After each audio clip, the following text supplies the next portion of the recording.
ആ പ്രജീഷേ, എന്താ നിങ്ങൾ ഇത്ര ലേറ്റ് ആയേ? ഭയങ്കര ബ്ലോക്ക് ആയിരുന്നു. എന്നാ വാ, കേറി ഇരിക്കാത്ത വാ. പ്രജീഷേ, ഇത് നമ്മള് പുറത്തുനിന്നാ കേട്ടോ ഭക്ഷണം കഴിക്കുന്നേ. അപ്പൊ രാജി അരുണൊക്കെ ഇങ്ങോട്ട് വരാന്ന് പറഞ്ഞിട്ടുണ്ട്. എന്നിട്ട് അവര് വന്നു കഴിയുമ്പോ നമുക്ക് പോകാം, അവിടുന്ന് കഴിക്കാം. ഇനി ഇത്രയും ദൂരം വണ്ടി പിടിച്ചു വന്നല്ലേ, കുറച്ചേരം വിശ്രമിക്ക്. വേണ്ട, ഞാൻ പ്രശ്നമില്ല. എന്നാ ഞാൻ അടുക്കളയിലേക്ക് കേട്ടെ. ജിത്തി ഉണ്ട് അവിടെ. ശരി. എന്തെല്ലാം പോയി പണിയുണ്ടാ? പണിയുണ്ട്. പണി ഇങ്ങനെ പോകുന്നു, തട്ടിമുട്ടിയായിട്ട്. ചേച്ചോ? വയനാടൊക്കെ ഇഷ്ടമായോ? ഓ, ഞാൻ ഒരുപാട് വട്ടം വന്നിട്ടുണ്ട്. കല്യാണത്തിന് മുന്നേ ഒക്കെ ഇവിടെ ഈ തിരുനെല്ലി അമ്പലത്തിലും മറ്റെങ്കിലും വന്നിട്ടുണ്ട്. അതെയോ? ഇനിയിപ്പൊ നമ്മുടെ ഇവിടെ ജനുവരി മാസത്തില് നമ്മുടെ സീതാദേവി അമ്പലത്തിൽ ഉത്സവമുണ്ട്. അത് നല്ല ഭയങ്കര ഗംഭീരായ ഉത്സവമാണ്. അപ്പൊ അത് കാണാനായിട്ട് എന്തായാലും വരണം. അത് നല്ല വലിയ ഉത്സവമാണ്. കൊട്ടിയൂര് അവിടെയൊക്കെ ഉത്സവമില്ല, അതുപോലത്തെ തന്നെ വലിയ ഉത്സവമാണ്.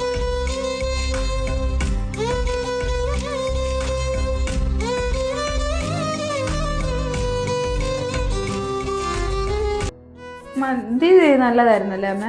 നല്ല മന്തിയായിരുന്നു. നീ നല്ലോണം കഴിച്ചോ? ഞാൻ കഴിച്ചു. പ്രജീഷ് എന്തി ഉറങ്ങിയോ? കിടന്നു. ഞാൻ പ്രജീഷ് ദോശ തന്നെയല്ലേ?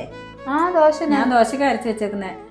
ദോശയല്ല ഇഷ്ടം, അതെല്ലാം കഴിച്ചോളാണോ? പിന്നെ അവിടെ അമ്മയൊക്കെ എങ്ങനെയുണ്ട്? അമ്മയൊന്നും കുഴപ്പമൊന്നുമില്ല, നല്ല സ്നേഹത്തിൽ തന്നെയാ. അതെയോ? കല്യാണം പെട്ടെന്നായതുകൊണ്ട് ഒന്നും പറഞ്ഞു തരാനൊന്നും പറ്റിയില്ല. ഇനിയിപ്പോൾ അഥവാ അമ്മയായിട്ട് എന്തെങ്കിലും ഒരു പ്രശ്നം ഉണ്ടായാൽ എന്നോട് ചാടിക്കടിക്കുന്ന പോലെ നീ അമ്മയോട് ചാടിക്കടിക്കാനൊന്നും നിൽക്കരുത്. അതെന്താണെന്ന് വെച്ചെന്നാൽ പ്രജീഷിനോട് പറഞ്ഞിട്ട് അത് പ്രജീഷ് സോൾവ് ചെയ്ത് അങ്ങ് പോകും. എന്തെങ്കിലും പ്രശ്നം ഉണ്ടെങ്കിൽ അതുപോലെയായിരുന്നു ഞങ്ങൾ കല്യാണം കഴിച്ച് എന്നെ കല്യാണം കഴിച്ച് കൊണ്ടുവന്നപ്പോഴെല്ലാം അമ്മയായിട്ടുള്ള പ്രശ്നങ്ങളൊക്കെ ഉണ്ടായിട്ടുണ്ട്.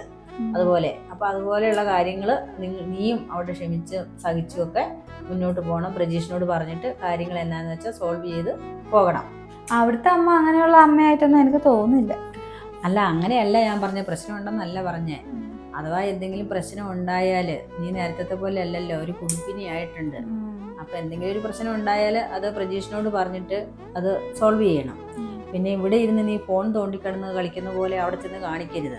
അപ്പോൾ അമ്മയെ അടുക്കളയിൽ എന്തെങ്കിലും പണിയെടുക്കുകയാണെങ്കിൽ അത് ചെന്ന് എല്ലാം സഹായിക്കണം. പ്രജീഷിന് വേണ്ടുന്ന കാര്യങ്ങളെല്ലാം ചെയ്തു കൊടുക്കണം.